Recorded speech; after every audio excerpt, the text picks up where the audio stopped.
These are the HOMEgirls.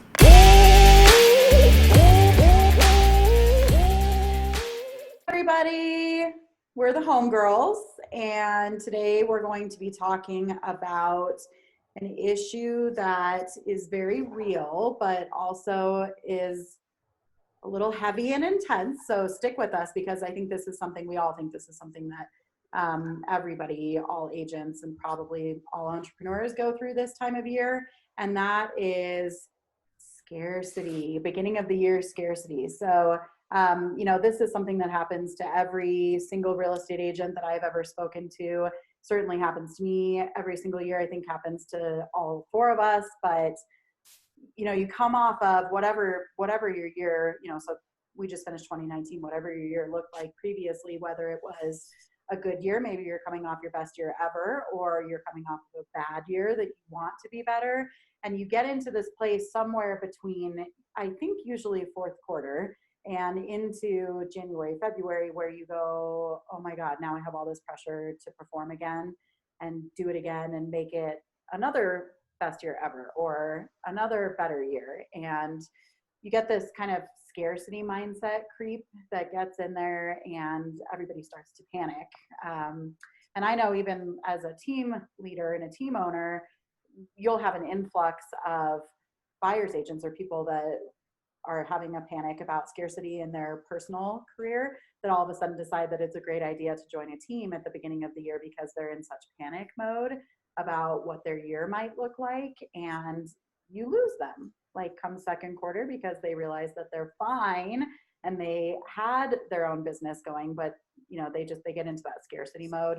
And I think the four of us are top producing agents, and I think we wanted to talk about this and how it happens in our own lives, and then also the fact that nobody is immune to this. This happens to everybody, whether you're a mega agent or just starting in the business. This is a real issue, and I think it's good for people to know that you're not alone. So, Jess, tell us about what your end of the year was like this year and how you felt going into 2020. So I came off my best year ever for 2019. And so right now I'm very much caught up in I have to do better. I have to be better. I have to find more business.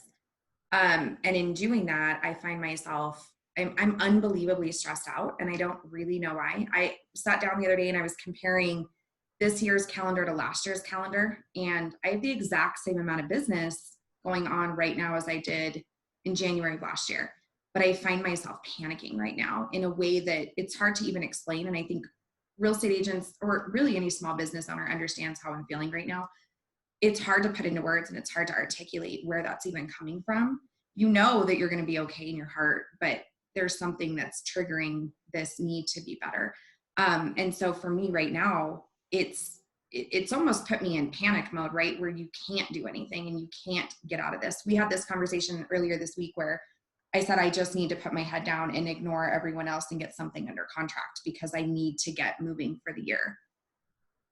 So out of curiosity, you said something that I find really interesting. You said, I know I'm going to be okay. So in all of your years in the real estate business, have you ever not been okay? No. And that's why it's funny to me that we get into this scarcity mindset and we're so scared that we're not going to be able to move forward or things aren't going to be okay, because history has proven I'm going to be fine.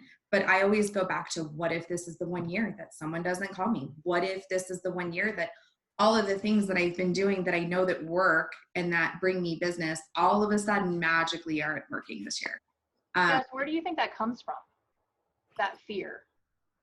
I think for me personally, it's that fear of, I always want to be better than I was the year before. I don't care what anyone else does. It's about me. And so for me, it's that driving force, and that fear is what propels me forward. And so I've made the decision to lean into that fear versus I let it drive me in a certain way. People let it drive you to doing nothing. I make it drive me to keep moving forward. And so I think if you don't have it, that's a problem, right? Like if you're all of a sudden not afraid and you're not preparing and you're not trying to make it the next best year that you've ever had, then we have a bigger problem, right? Agreed. So I think that if you're not having those feelings, that it's not normal, right? I mean, I think it's not normal because I can't imagine living in a real estate world where I don't feel this way. So Right. I don't know any different. So it's totally normal is what we want to get across, guys. Well, complacency, just like Angela said, is the killer of success, right? The second Absolutely. that you get too comfortable, you're in trouble. Absolutely. So even though it's like an anxiety causing evil little monster that almost kills the entire industry every single year, in some ways, I think you're right. Yeah. It's a good thing. Kristen, what was the end of your year last year? So I came off of a year that it was our worst year ever. So the last 5 years, we have been going up and up and up and up in business. It's been fantastic. It's been great. And then 2019, we hit rock bottom. Our production was down almost 40%. Wow. Which is super scary. And like Angela and Jessica was saying, don't get comfortable. That's what I did. I went into 2019 like, I got this. I don't need to worry about it. I got this. Well, that kicked us in the butt. 2019 was an eye-opener to never get comfortable. The scarcity this year for 2020 for me is to not get comfortable, to get out of my comfort zone and to find more business, because I do not want to have a 2019 ever again. What do you think caused that? Having a big head, getting comfortable, not picking up the phone and calling expireds, not picking up the phone and calling for sell by owners. For the last 4 to 5 years, people were calling us. People were giving us leads. I didn't have to find the business. And then last year around May, June, July, where it's supposed to be crazy busy, it wasn't. It was not crazy busy at all. And looking back, I looked and we were too lazy. We didn't do anything. So lessons to not have that scarcity mindset is to not get comfortable. Stay out of your comfort zone. Well, that's brave of you to admit, and I'm thankful that you admitted that, because we've all also had those years too. I would say my 2019 was like a weird combination of both. In some metrics, I had one of my best years ever, and then in some metrics, I came off of the year not happy with myself and feeling like I was complacent and could have done more. But it's funny, I've been in this business almost 19 years.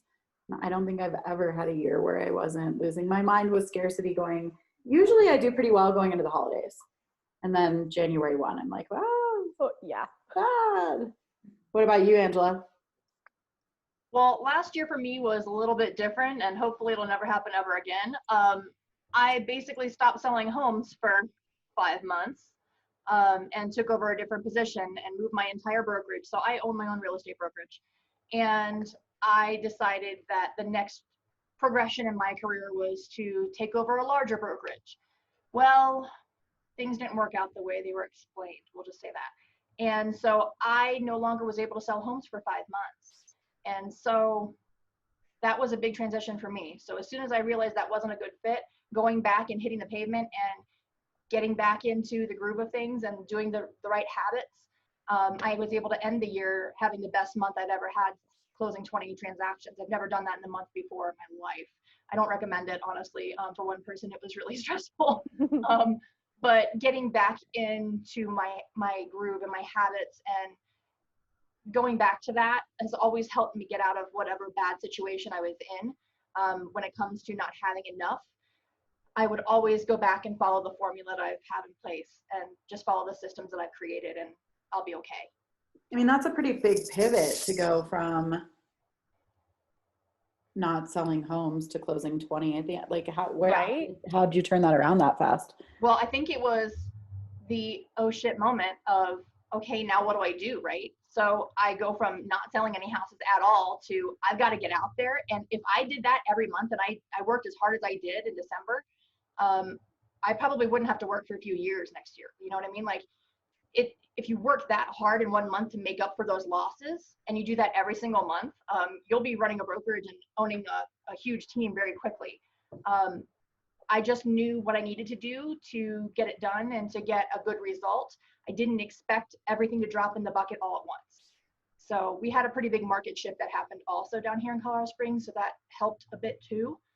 But I think it's just not having all of your eggs in one basket. So I've got other companies as well. And when one of them's slow, the other ones are busy. So I diversify my stuff so that I'm never stuck. So does anybody want to talk? Oh, sorry, Kristen, go ahead. No, it's okay. I just want to, do you guys see the common theme here? Like, do you see like we figured out our failures and we didn't stop? Like Yes. for the newbies in the business, or even for the mega agents still in the business, just because you hit rock bottom or just because you don't have anything coming in, you don't stop. You keep going. That's the common theme here. Like, we all recognized our failures. Mm-hmm. We all recognized, oh my goodness, what did I do that stopped the business coming in? And I think that's what makes a good agent, essentially, because we figure out our failures. I think it's the discipline too. We're all really disciplined in our business. And but so we know if something's not working, how to fix it. Yeah, correct. Really quickly once you see it happening. But I feel like it was a weird year for a lot of people, because I saw a lot of mega agents or really big producing agents that I've known, even team owners for a long time, coming off of 2019 also feeling like it wasn't a great year. And honestly, like, I think a lot of us have been in pretty brutal burnout for a few years, because the market all across the country has been just so frantic that we've been running at this really, really crazy pace. And we've been working really, really hard. And, you know, obviously we've all enjoyed the fruits of that labor, but it has been harder than I've ever worked in this business for sure the last couple of years. So I think that's a big part of it, is a lot of us just went like, oh my God, I need a break for a second to breathe. But it was a weird year for a lot of people, I think. Right. What does that scarcity feel like to you guys? Like, how do you notice that starting to creep in? What happens? I generally just stop sleeping as well. And I start to just have general feelings of anxiety kind of all the time. And I just feel this immense pressure to get up and do more. But I'm curious if it's the same thing for everybody else. It is for me. And then I feel like the more pressure I put on myself, the less I'm getting done in a day. And so I have to go back to, you know, again, the basics, right? I go back and I chunk it down. Here's the goal for the year. Here's the goal for the month. Here's the goal for the week. Here's the goal for the day. And I go work my way backwards, and I put, you know, 5-10 tasks in front of me that I need to get through today. Because if I get through these 5 to 10 tasks every day for this week, I'm going to be able to get X amount of leads or X amount of business or listing agreements. And so I get overwhelmed with that scarcity mindset. And the only way for me to deal with it is to chunk it down and to take it step by step and minute by minute. How do you deal with it, Angela? Well, I was actually going to touch on yours. So Jess is one, I think probably out of all four of us, she's the only one that's a list maker, maybe Lindsay too. I don't make a whole lot of lists. Kristen's like, I haven't seen a list in 20 years. Yeah, Jess definitely makes lists. So if you're that side of the brain, like, definitely talk to her. You know, there's probably nothing, Lindsay has a list. There's probably nothing more satisfying for people like Lindsay and Jess than checking those things off of the list. So that's the only thing that's quantifiable to be able to tell them I've done what I was supposed to do today, right? So that's a really good way to see that. For me, I know that there's some scarcity going on if I'm not going 1,000 miles an hour. If I have a free day, that means something wrong is happening in my life. So it's very awkward for me to have a day off, and I don't really know what to do with myself. I mean, so if I have a day off, for instance, here's what I would do. If I didn't have anything on my agenda for the day, I didn't have any appointments, I didn't know what to do, I would definitely go do something. If you just sit around for one day and do nothing, then it's going to start becoming a habit on day 2. And that's a recipe for disaster. So day 1, if you have nothing to do, go look at some model homes, take some photos, talk to the salespeople, get a feel for what inventory is coming up, what incentives they have, go learn about their construction, do something, and be active on social media. Because if you get complacent and you just sit around and you do nothing, it's not going to end well. You're probably going to have the worst month of your life if you start that habit of just sitting on your butt for one day. You'd be surprised at what it does. Just look at The reason why the first quarter is always tough for us realtors is because we rest on our laurels for the last month, and we all decide we're going to go on vacation for the month of December, right? That's what most realtors do. Well, what happens in January? You have no deals in the pipeline because you haven't worked. You haven't put the time in. So why would you get, the same result that we would have, right? If the second you stop working, the results stop happening. It's pretty simple to see where the break in that is if you go back and look at it. So Right. For me, the scarcity is I get stressed. I get this little knot in my stomach. Again, 2019 was the worst year for us. And I think that was the first year that I actually felt anxiety. I'm a person who's never felt anxiety before, and I did. And I felt depression. I've never had any of those two in my life. So I knew once I hit that spot, I had to go work out. I know that's crazy. I know that for some people, it's like, well, why didn't you pick up the phone? Why didn't you start calling people? Because I went back and I started figuring out my best year ever. I was CrossFitting 5 days a week. I was eating healthy for the whole year. And that was the best year I had. And it's another form of getting out there and getting business. So I made sure to start hitting the gym constantly. I made it an effort to try and eat healthier. And then like Angela said, if there's a day where there's no appointments and you're sitting there and you're like, why am I not busy? That would tell me that I need to pick up the phone and start calling my sphere. I need to pick up the phone and start calling all of my friends and family and saying, hey, do you know anybody who wants to buy or sell? Because that's for me too. I would look at my schedule and be like, I don't have anything on my schedule. Why? Why? So I would make sure I'd work out in the morning and get to the office and start making those phone calls so I could get busy. Well, and just to touch on that, Kristen had 14 listing appointments for the month of January. So, I mean, that just goes to show that she knows what works for her and her business, and she's back at it.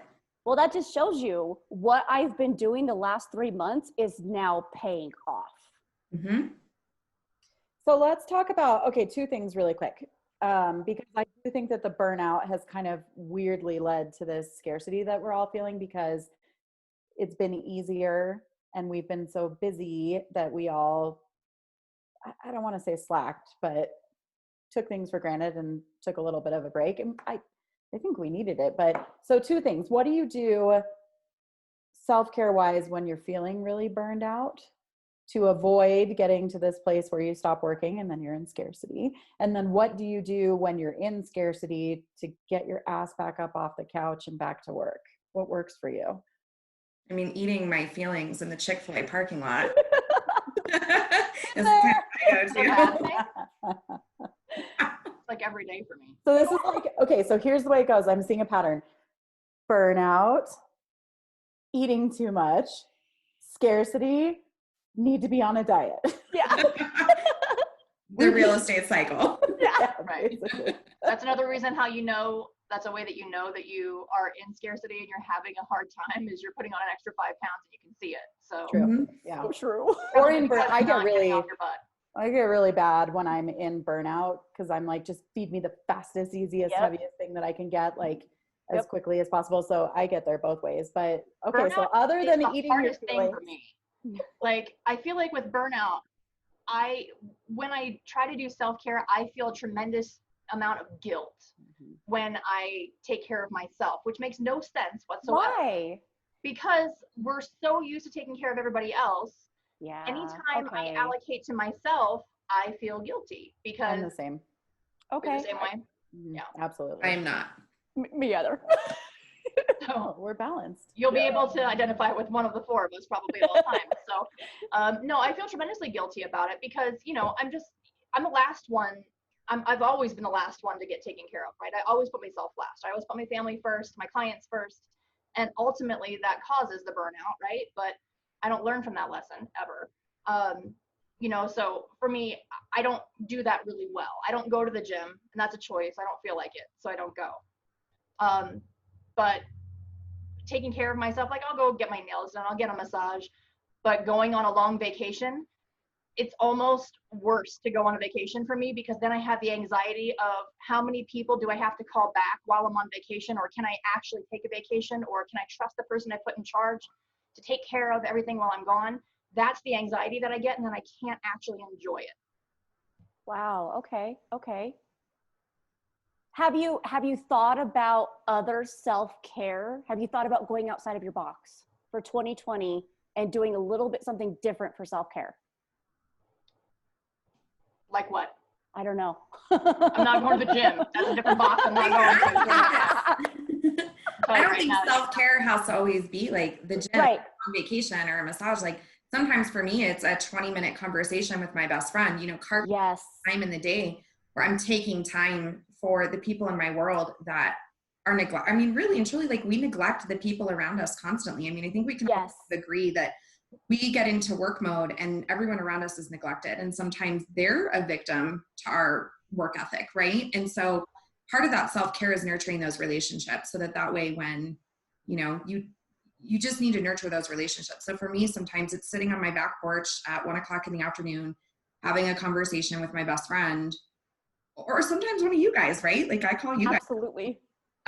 So, I don't think it has to be these big, huge, long things. I think it's small things throughout the day that maybe will help the burnout over the long haul that I think maybe we could all probably focus on a little bit more. I will agree with Jessica on that. Like for me, because I work with my husband, I see my husband 24/7. So for me, it's like, I will text my girls and I'm like, okay, we need to go to dinner. I need to have a night where I could just bullshit and get everything off of my chest. That to me is self-care. Like, oh, amazing. That's been a huge game changer for me over the last year, is having the three of you in my life, people that I can commiserate with and that understand, and that I can just talk to and be really honest and authentic about what's going on with me. So I would definitely say probably first step to getting out of scarcity for me is, so I am an isolator. I'll run to my little island and hide, but getting off of my island and finding somebody to talk to has been a big game changer for me this year. I'd say for me, getting out of burnout or out of scarcity is genuinely, we all laugh about me being OCD and super type A, but for me, it's getting back to having a schedule, and it's live and die by the schedule. And it's get up, take my son to school, go to the gym, come home, and I work until I pick him up from school. And so once I get back into that routine, it's because again, it's back to the routine for me, and it's back to doing the things I know that work. And so then I'm automatically getting out of scarcity because I'm working, right? So what would you say to somebody who is in maybe their first couple years as an agent and who hasn't been through this cycle of ups and downs? We're not even talking about like market ups and downs right now. What we're talking about is mental ups and downs. And this business, if you talk to anybody who's been in it for a really long time, is probably 90% mental. I mean, we are unemployed every single morning when we wake up, and we have to go and find work for ourselves. And if you aren't relentless about being committed to doing that, you can get into trouble really quick. And so Jess had been talking to someone at the title company last week who told her that in Colorado, just to give you guys an idea, when we were in the downturn, we had about 4,000 licensed real estate agents in our Denver metro area.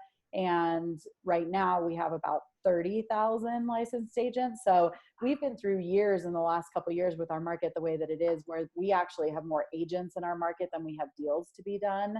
It's extremely competitive. And all of a sudden we're seeing a lot of people get out. So Jess is talking to somebody at the title company that said that like 3,700, 3,800 people in the last, was it 12 it was months? November of 18 to November of 19. So in a year, 3,700. Yeah, so 3,700 people exited the business. And I think that this is definitely a big part of it. So what would you guys say to somebody that's, first couple years in the business that's feeling really big time scarcity, beginning of the year scarcity right now? I mean, honestly, for me, find yourself, your tribe, like whatever that looks like. Find your people that you can sit and have these conversations with. And that can help you when you're in these moods to pull you out and to help support you. I mean, there's been plenty of times where I've called Lindsay and, we've had to pull each other out, or Angela and say like, I always laugh and say Angela sees into my soul when she says stuff to me, because she does. But those are the friends you want. So for me, very first and foremost is finding a group of people to support you unequivocally in this business, so that you don't feel isolated and like you're on an island. I think going back to the mindset thing is huge, especially for newer agents. some people get into this business for the wrong reasons. You don't realize it until they have their license and they're ready to go, and then they're stuck and they're in the, I don't know what to do now. But if you get into this business because you're passionate about it, you're going to be okay.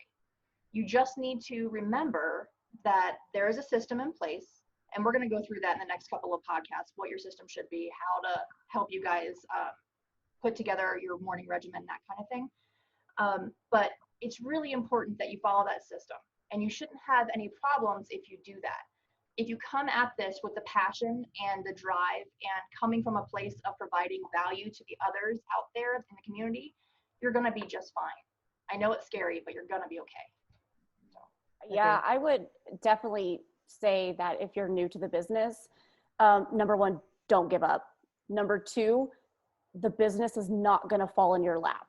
If you got your real estate license and you think that the phone's going to ring and you think that your best friend or your family member is going to call you up to sell their house, you need to think differently. You need to go out and door knock. You need to go out and do open houses. You need to go out and advertise yourself. You need to network. You need to network with other agents. You need to put yourself out there. If you're not doing any of those, you're not going to succeed. Mega agents are okay with doing it to working this 40 day. hours a week and getting paid $0. This is not the business for you. Absolutely. Well, and you need to get yourself a mentor, somebody that you can follow and watch and emulate and learn from, and probably a coach, right? They're going to keep you on track and keep you accountable to your goals. That's the whole point. Yeah, absolutely. So Kristen, to go back to you, how many years have you been in the business? So I have been in the business for over 15 years. For 11 of those years, I was an assistant.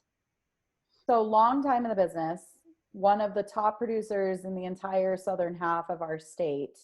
And she's still saying, oh yeah, you have to be proactive in looking for your business. Don't rest on your laurels. Don't just sit around and wait for it to come to you. So you got to go fishing. Yep. And just wait for the fish to fall in your basket, right? Yep. Correct. So tell me about so Cody Gibson, I've heard him say this thing where he says, if you had to have a listing today, if you had to find a deal today and you couldn't put a sign in your own yard because that doesn't count, how would you go out there and drum up business? So let's say that you are an agent of, whatever level of production you've been in for how many years, but you are having major scarcity panic mode happening right now because it's the beginning of the year. What would each of you guys do to kick your business back into high gear for this year? So for me, I would 100% get on social media, make a post, sponsor it, and then I would get on the computer and jump in the MLS and pull CMAs for every single one of my clients that have lived in their house for more than 2 years. And then I would start calling them. Then I would go visit them. I might go visit them at work and deliver a, thing of donuts because it's my thing. And then bring their CMA and say, hey, if you guys sold it today, it would net you about this much because I know about how much they owe. And I'd give them a full CMA report. I wouldn't just call them and say, hey, now's a good time to sell. It's a good market. I would do a little bit more. I would say for me, I would be calling for sell by owners. I think Jessica is the same way too. She likes the challenge, and I'm kind of the same way with for sell by owners. If I absolutely had to list a property in the next 24 hours, I would be door knocking for sell by owners and calling them. Well, let's be very clear though, the for sale by owner stuff, like you're one of the people who taught me to sell by owners, which true. I think is super fun. And I also think it's funny that I'm so, kind of known as this FSBO agent, and I'm actually super sphere heavy as far as my business, but FSBOs is where it's at. Like if you're saying you have 24 hours to get a listing, that's where I'm going right now, right this second. They have their hand freshly raised that they want help, and here I am to help you and provide value. And I'm your solution to all things real estate. I'd also like to touch on, if you didn't do this at the end of the year, you should be doing this every year at the end of the year, but it's not too late to start this now. I would definitely make a big point of going back through my business from the prior year and looking at expenses, where I spent money, where I should have spent money, where I shouldn't have spent money, and really diving into like any superfluous stuff that I have going out there.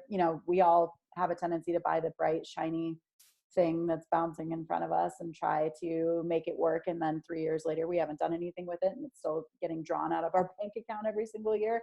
So I would say I get a lot of clarity by going back through my profit and loss statement and my numbers for the prior year and looking at what is working, doubling down on that, and what's not working and getting rid of it. Do you guys do that too?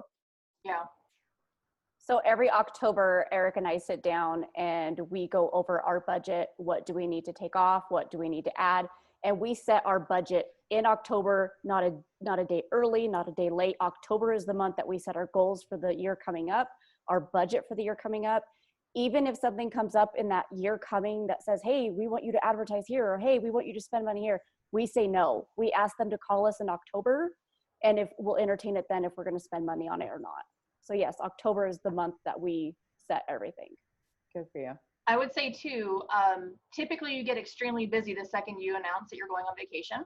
I don't know if this happens for anybody else, but the second you plan a vacation and say, I'm going and it's going to be this day, there's no busier time in your entire life than that so moment true. right then, right? So I would do that. Plan a vacation if you're not going.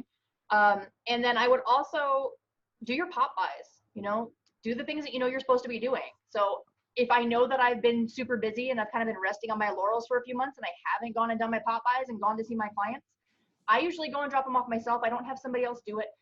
I go out and I talk to my clients, and usually they have a referral for me that I just didn't know about because I didn't put the time in like I should have. So that's a pretty quick way to get some business too. Right. Well, nobody asked me what I do to get out of. What do you do, Lindsay?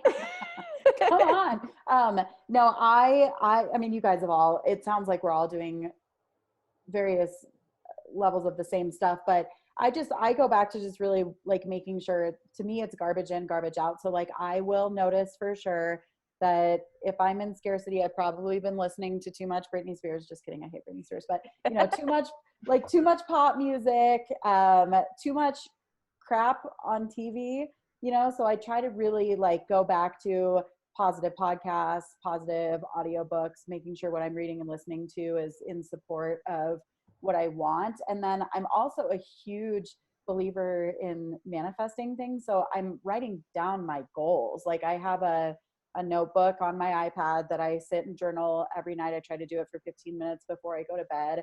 And I'm writing down, I mean, it kind of just comes out like a spew of stuff, but it's everything that I want, everything that I'm expecting that I'll manifest. And I notice that when I'm not doing that, when I'm not putting my goals out in front of myself consistently, it's easier for me to slip into this negative scarcity mode for sure.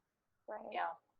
There's some statistic about writing down your goals being heavily more effective than not writing them down. And I do not have that in front of me, but it works. That's what I do. So goal-wise for 2020, should we share our goals? What's one goal that everybody is looking forward to accomplishing in 2020? One goal? One I mean, goal. I'm sure all of us have like 30 different Yeah, goals, right? like so many. Yeah. I mean, my one goal is like getting up an hour earlier than I have been. Like that's not a huge goal, but it's something that for me is tough. Because That'll never be usually, my goal. what is that? Me neither. I said that will never be my goal. You guys say that now. You say it now. You watch. Kristen's up already for tomorrow. That's like, she's My one of goal us is- that's up at like 4 a.m. going to CrossFit, and she's messaging us, and we're like, what is happening? Is there an emergency? I'm No. still up from the night before. She's just still up. Yeah. No, but I'm trying to wake up at 7 a.m. I'm not trying to go to the gym, but I'm trying to wake up at 7 a.m. so I can start doing things and then taking my kids to school in the morning. So that's important for me to be able to do that. Good for you. Jess, you want to share? Oh, I was waiting for Kristen. I'm sorry. Sorry. I think one goal for us this year that I think we're ready to buy our first investment property. So I think that that's something that's high on our list of priorities, just from a personal perspective, not necessarily business. And Kristen's going to teach me the ways since she owns a bunch of investment properties. She's amazing. I'll try. Funny that Jessica says that. That's actually one of our goals too. So again, not trying to bring up 2019, but 2019 kind of kicked our butt. So this year we are looking forward to paying a lot of stupid debt off, which we're pretty close, and buying more rental properties. So who out of the four of us, who has rental properties right now? Me. I flip. I like my money I in flip and too. out fast. Yeah. I'm not a hold I have an investor. accidental rental. That's what I call it. When you flip it too well and somebody wants to live there forever, that's what happens. Right? Yes. Right? But I'm no, I terrified of love spending flip. money. So there's the scarcity mindset around money, but yes. Got to spend it to make it, right? Yep. Mhm. Well, What about you? Hold on. What about you, Lindsay? What's your goal? Oh, thank you. I gotta. um, I think that my goal. So my 2018 was absolutely crazy, and had been this pretty wild pattern that I'd been stuck in. I mean, I shouldn't say stuck in because I'm incredibly blessed and grateful, but I'd been running somewhere between 200 and 250 units a year by myself with one transaction coordinator. And while it was wonderful, it came at an extremely high cost to myself personally. So my goal for 2020 is to, continue to build a business that I'm really proud of, but to do it with some more leverage so I can see my child and see my family and see my friends and have a little bit more of a life. I don't really believe in balance because I think if you're playing full out at anything, there is no such thing as balance, but it's supposed to be business is worth owning, life worth living, and I need to do a better job at both of those. So that's my goal. So since Lindsay brought it up, what's everybody else's transaction goals for the year individually? Oh my God. Well, Kristen, you're a team, so we'll count it. Okay. I'll go. Our goal this year is to sell at least 75 units and to hit at least 12 million in volume. Nice. Jess? Mine is 50 transactions. Okay. And mine is 125. Lindsay, what was yours? I'd like to do 150 between a couple different verticals of my business, but I'd like to do 150, not completely by myself. If at all possible. And okay, super quick. That brings up an interesting thought. What do you do to reward yourself when you hit a goal? Little goal, big goal. What do you do? Set a new goal. I was just about to say that. I'm like, oh. Raise the roof. I mean, I think the four of us, our life is built on setting and achieving goals and then setting new ones. But I will say, like, what the thing that I do that is kind of like my reward is I go to the spa with Lindsay and we have a couple spa day. It's like the best like relaxation ever. And it's just like something that we wouldn't normally do, but I'll do it only if I'm celebrating something. I won't do it otherwise. So yeah, I think that having more time with you guys is one of my goals, and that's how I'm going to reward myself this year. So I think any high D, which the four of us certainly are, high achieving people we suck at this. We're not good at this. We're not good at celebrating definitely small wins in our lives. I think we're probably really bad about celebrating personal wins and victories with our families and things like that in our lives. And so I think that honestly is a good goal for everybody who's listening, who is that type of personality, which if you're listening, you probably are. But, I think that's another way to help you not get into burnout so badly is you have to take care of yourself, be a little nicer to yourself. Jess, what do you do? Oh, we all know I go to the beach. I'm going with you. Kristen, what about you? I don't reward myself when we do. I just don't.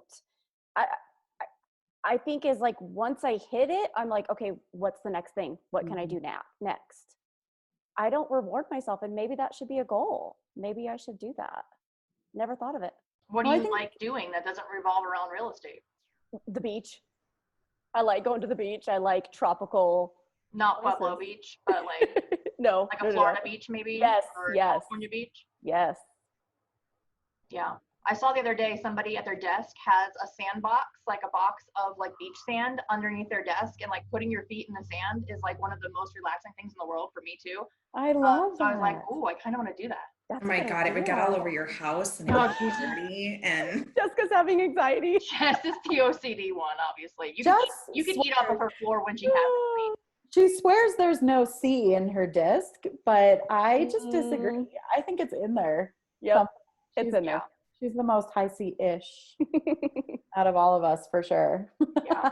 Well, I want to thank all three of you guys for spending all this time with us today. And the Homegirls are working on rolling out a podcast and some other exciting things coming later this year. So we hope that you guys will continue to check back in and join us as we roll some of those things out. And one thing that we all talked about but didn't bring up is that if you're in a bad place, which happens again to all of us, it's very natural, whether you've been in the business forever or you're newer to the business, reach out to a homegirl. Any of the four of us would love to support you, walk alongside you, go over your goals with you, help you come up with some ways to get out of a rut or get out of burnout and just get yourself back on the right foot for 2020. So if you're in a rough place, find one of us and reach out. We would love to talk to you.